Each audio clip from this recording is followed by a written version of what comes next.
I got brake fluid in my eye. Alright guys, welcome back to the channel. So today we are back to work on the 2020 Cadillac CT5 that we were building for my dad. And as you guys can see here, that these frame pieces are a different color than they were in the last video. We didn't do much, but all we did is we just sanded down them to bare metal in the areas that we are welding, and we just threw some weld through primer on them. And then if you come down over here, we did drill some holes and put some rivets in there just to get that all out of the way. So now this is all ready to get panel bonded and riveted in. So that is the next step, guys. So guys, now we have the panel bond right here. So what we're gonna take off this strut tower, we're gonna put panel bond in the areas that we're riveting it, and then we're gonna put this back on and we're gonna quickly rivet it, and then we're gonna move on to the welding. And by the end of this video, all this frame stuff should be in the car for good, because everything's lining up beautifully, nothing is loose or hanging out where it shouldn't be, everything is flush with one another, and everything lines up. So we are all ready to go with the panel bond, so let's just go ahead, start the time lapse, and get this frame piece riveted in.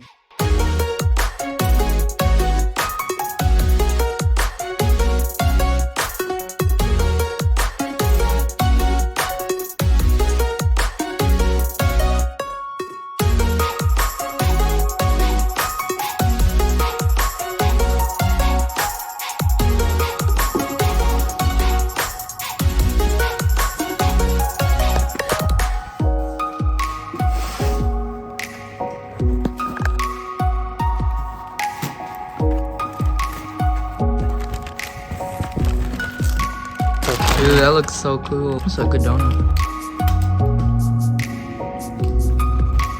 Got its first nick? Yep. First dent. First nick. Welcome to the garage, mutual.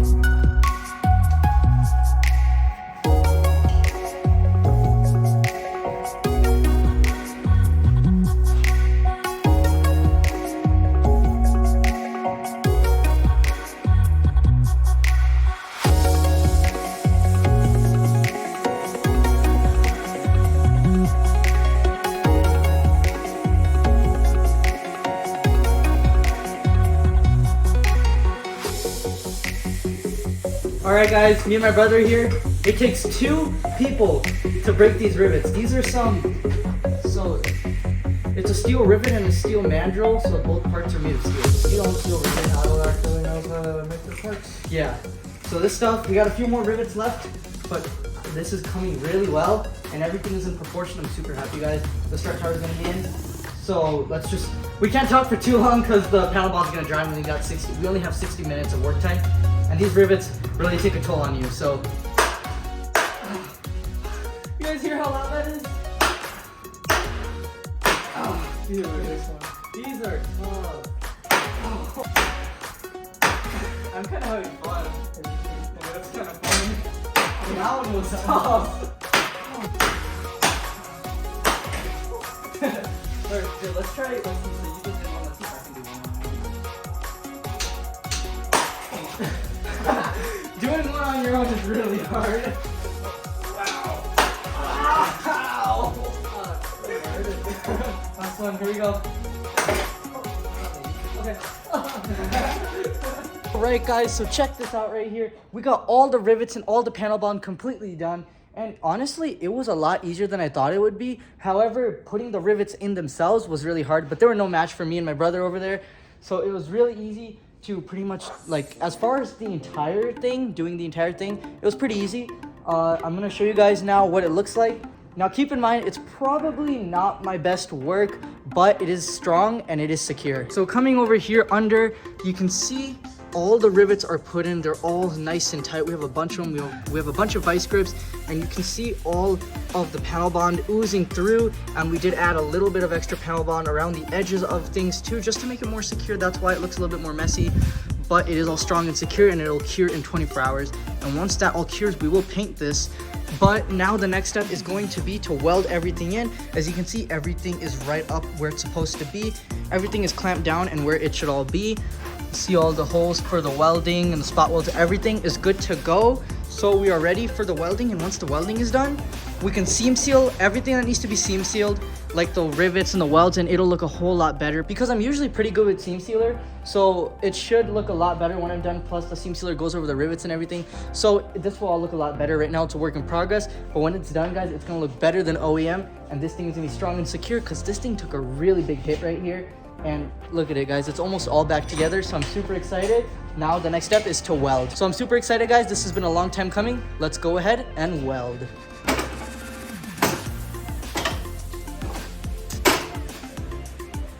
Okay, so right here, we went ahead and we took off the cover panel for this area, revealed the spot welds that we drilled out. So we're gonna go ahead and weld all those in with the welder. And I went ahead and I put a thick blanket. I think this is like a frame machine blanket. I put it over the engine because the turbocharger is off, so all the fuel lines are exposed, just to minimize risk of fire. And then we have a fire extinguisher as well on hand. So everything should be pretty easy over here with this welding. And then after that's done, I think we're gonna move on to this piece and then we'll do the cover panel. So let's go ahead and weld this in. You pretty excited? Sure. Are you scared? No. Do you hope All right. you hope it goes well? Yep. Let's go. Okay.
Alright guys, so we finally got the entire frame fully fixed up and all the panel bond is drying. Everything is self-etched primered.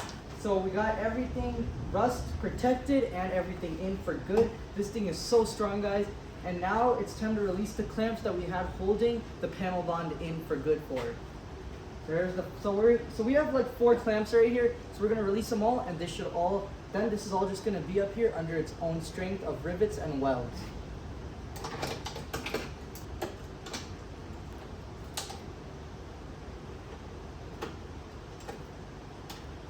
Alright guys, let's take a closer look at all of this beautiful frame right here. So right here we have everything riveted and panel bonded. All the welds, they sanded out beautifully and it's nice and tight and it is not going anywhere at all. This looks better than OEM, it looks amazing. What we're gonna do now is we're gonna go ahead and tape everything up that's gonna get seam sealed, seam seal everything, and then after that we are gonna paint this the same color as the car and get everything looking good.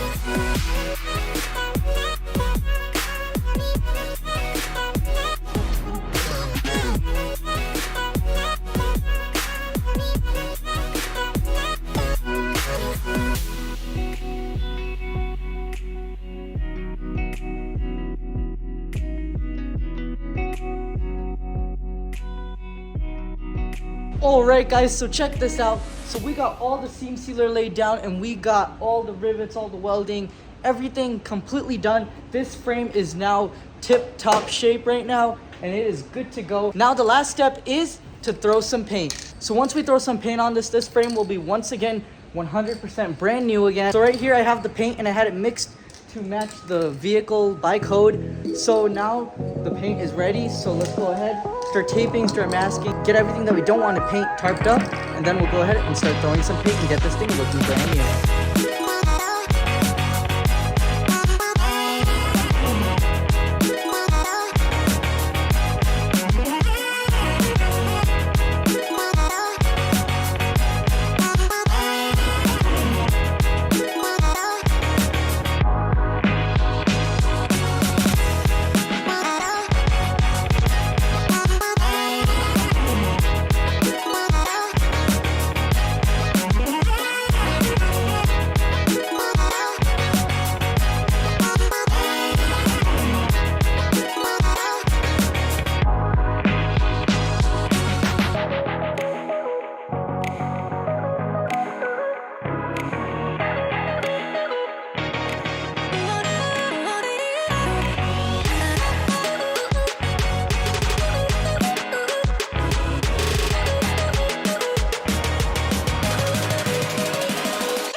Alright guys, so check this out.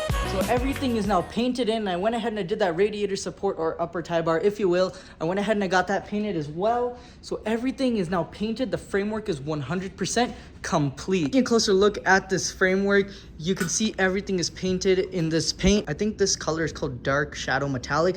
And let me tell you, there is a lot of metallics in this paint, but anyways guys, this is all painted in. The radiator support, everything is screwed in and everything lined up beautifully.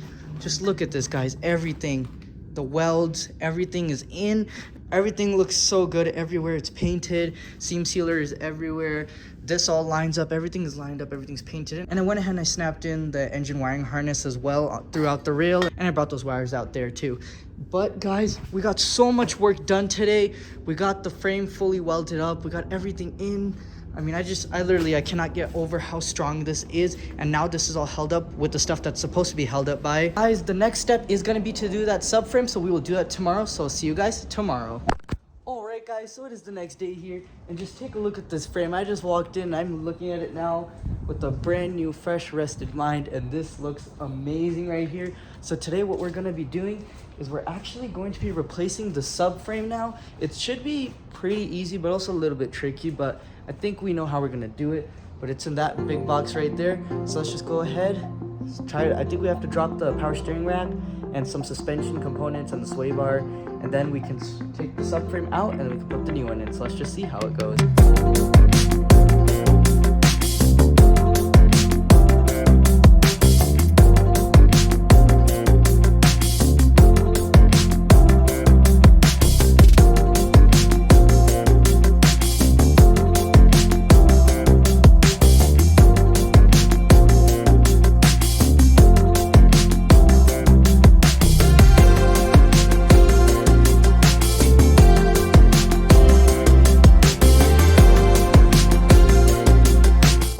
Alright guys, so I just went ahead and I cleaned the floor a little bit so we don't get any metal shavings in our backs. And then I went ahead and I took off this driver's side wheel and just take a look at these lug nuts. I've never seen anything like these before. There's some pretty fancy looking lug nuts. But right over here, the reason we took the wheel off is because we have to undo this outer tie rod, and this link for the stability bar, we'll probably undo that part of it there, because the steering rack has to get dropped and the stability bar has to get dropped before we can take the subframe out. And of course we have to undo some bolts for the control arms as well, and maybe this cross beam right here, which we are replacing because it is bent right there. So we got all that stuff that we have to tackle before we can drop the subframe. So it should be, honestly, all the bolts look pretty easily accessible, so it should be pretty easy. Let's just jump into disconnecting all this stuff.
I got brake fluid in my eye. Yeah, I got it in my mouth too. It was burning. That was scary. Thank you. The caliper is missing a piston. So it was on the sway bar, so I brought it down and it flung off, and all the fluid that was sitting in there kind of just flung. Missing a piston? Yeah, we have a new caliper. That's good though, because I got that on video. But I gotta clean it all up. This is the most cancerous carb fluid, and it went in my eye and mouth. Flushed it all out, so hopefully we're good. But now I gotta clean the floor again. And probably should get, ooh. Just use some old napkins just to clean up the floor. Look at that. That's not good. Okay, let's try this again. Alright, there it is. The sway bar. Now we can take out the steering rack.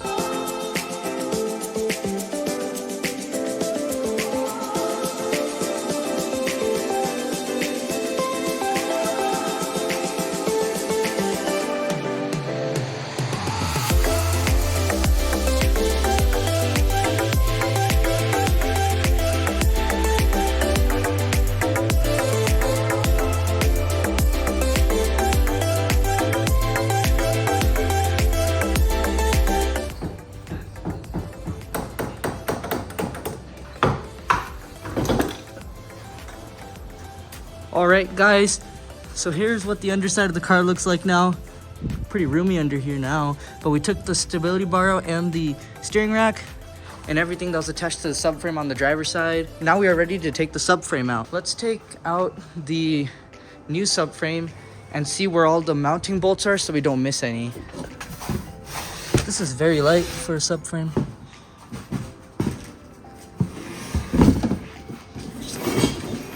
Just did that one-handed. So 1, 2, 3 on each side. We already got those, so these are the 2 for the motor mounts. Yeah guys, but this subframe, honestly, the replacement of the subframe is pretty easy, it seems. Everything's going pretty smoothly other than that brake fluid. But that's the new part right there, and this is extremely light compared to other subframes that I've replaced. So I like that that's cast aluminum, very easy to work with. But now we are gonna go get a bite to eat right now. Plus I gotta rinse out my mouth really good, probably with some soap, because I can still taste a little bit of that brake fluid. And I really kind of wish that didn't happen. We should have taken the caliper out a long time ago. But I guess, you know, It did, I think, yeah, it kind of stained my shirt and everything. Not that this thing wasn't already stained. I work in the shirt a lot. But yeah, it's brake fluid, and it's not a good thing to have in your system. So let's go and get a bite to eat. All right, we made it to the restaurant, and there's brake fluid all over my face. I gotta clean this off really good.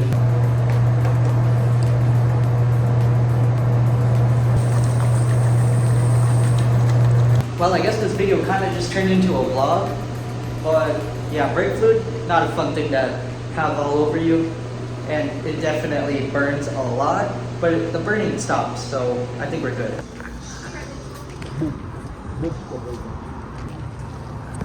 We made it back. I'm still a little bit iffy on the whole brake fluid incident, because honestly, I'm not really too sure. Hopefully, everything will be fine. We'll just leave it at that, because it is one of the most dangerous car fluids known to mankind. So hopefully we're all good, but where is it? It's right there. Let's go ahead and replace that subframe. So on this subframe, it seems that there's 3 bolts on each side. So we'll undo all 3 bolts, and we also have to undo the motor mount bolts. So we'll figure out how to get this one out. This one should be pretty easy. And then we have to replace this motor mount too up here, this bracket. So we have that in one of the boxes over there. So undo the motor mounts, drop the subframe, and then replace that bracket, and then put the new subframe up, and then reverse everything else that we took apart, and we should be good.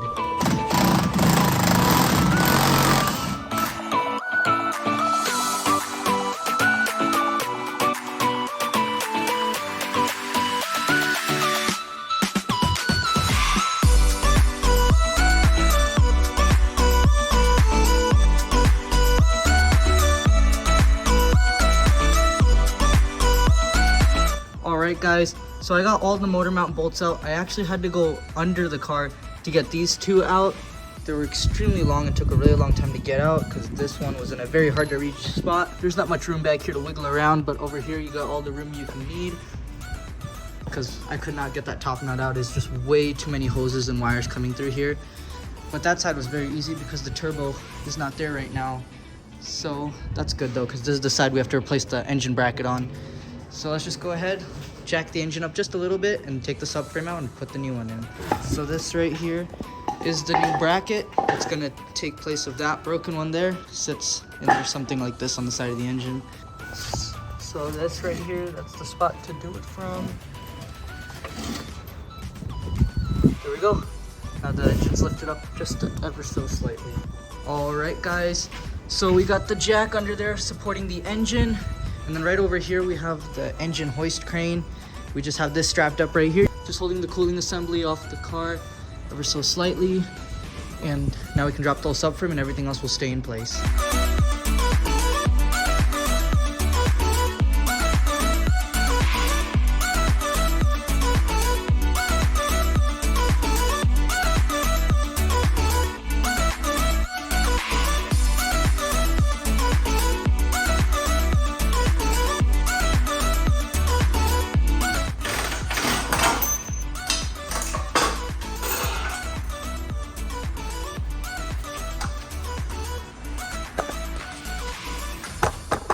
All right guys, so we got the harness out, and there's some shocking news. Unfortunately, we will not be able to put the new subframe in today's video. So if we take a closer look down here, just look at how crazy it looks without the whole subframe or anything there. But unfortunately we're gonna have to leave the jack like this on the engine. We put a little jack stand part right there. It's gonna keep in case the jack fails, it'll keep the engine from falling. And then we have the cooling system here. We just use some wood. This is very rigged up in a really weird way, but everything should be fine here. But unfortunately, what happened was I found out that that motor mount on the driver's side is broken too, guys. No, so I have to order this. Hopefully we can get it soon. And then on the mount that we knew was broken, there's some sort of plugs on these types of motor mounts, and this plug was broken. So I'm hoping that I can find that plug in this harness we have that we got for the Camaro a while back. So hopefully I can find that pigtail in here and we can just use it. If not, then I'll have to order it, but we'll see. But guys, that is going to be all for today's video. We got so much work done in today's video. We got the frame put in all the way, and now we're just dealing with the subframe. And then the next video, maybe we'll be able to start the car and drive it. We'll see. But the next video, we're definitely going to be putting that subframe in. But that is going to be all for today's video, guys. Thank you so much for watching. And if you guys are loving this Cadillac build, be sure to go down below and hit that like button. While you're at it, there's a shiny red subscribe button that you should click. But that is all for today's video, guys. Thank you so much for watching, and I'll see you in the next one. Bye.